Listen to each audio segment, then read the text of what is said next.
بسم اللہ الرحمن الرحیم۔ السلام علیکم ناظرین، آپ سب کو پھر سے ایک نئی ویڈیو پر خوش آمدید کہتے ہیں۔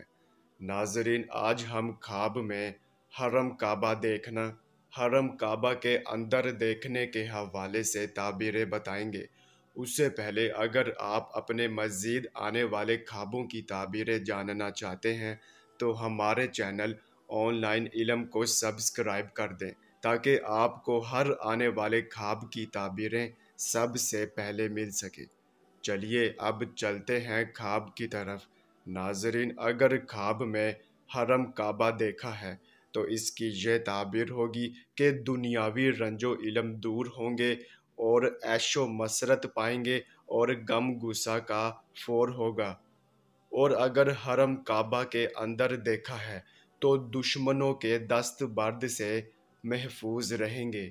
ناظرین، یہ تھی خواب میں حرم کعبہ دیکھنا اور حرم کعبہ کے اندر دیکھنے کی تعبیر۔ چلیے اب چلتے ہیں، انشاءاللہ پھر ملاقات ہوگی، تب تک کے لیے اللہ حافظ۔